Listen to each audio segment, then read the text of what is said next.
Salvete omnes. Let's continue with the Aeneid, Book 1. Siu vos asperia magnam Saturniaque arva, sive ericis fines regem coaptatis acestin, auxilio tutos demitopibusque iuabo, voltis etis mecum partiter considere regnis, urbem quam statuo vestrast, subducite naves. Whether y'all choose the Hesperian or Great Hesperia and the Saturnian fields, or y'all choose the borders of Eryx and King Acestes, I will send you away protected with help, and I will help you with my resources.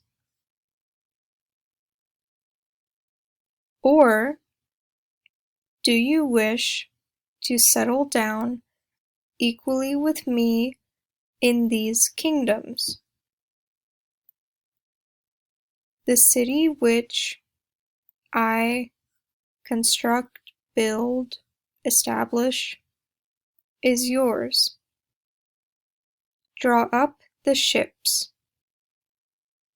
So Queen Dido has given the Trojans the offer of either help if they wish to return to Italy, or she's giving them a choice to stay in Carthage and settle on equal terms with her.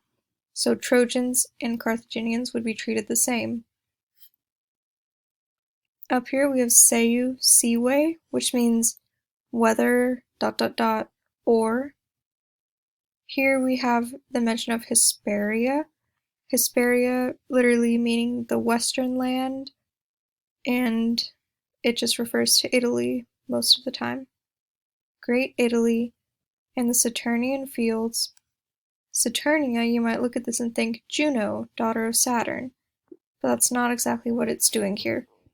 Saturnia is functioning as an adjective going with Arwa, and the reason that it mentions Saturnia here is it's actually referring to Saturn himself as a patron god of Italy.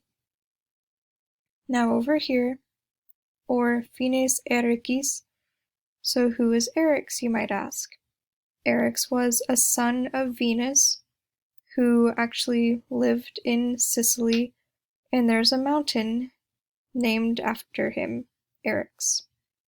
So it's just referring to the Sicilian lands, the borders of Sicily, and King Acestes, the Trojan king who is currently ruling in Sicily. She says she will send them away, she will help them.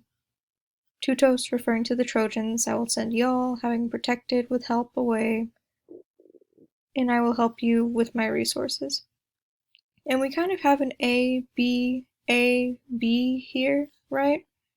Ablative, verb, ablative, verb, so it's kind of like synthesis in that line. And I wanted to point out the tense of these verbs. We have dimitam, iuabo. These are both future active first person indicative. Future verbs. That's important to notice. Because it's demito, demitere, so you get the A in the construction over here. Remember ham and 5 eggs? That's the acronym we use. And then over here we have iuabo. Think about bo, bis, bit. And that's the acronym we use over here. So on equal terms in these kingdoms, this is just her offering to let them stay. And here we have an imperative, subducite, draw up your ships.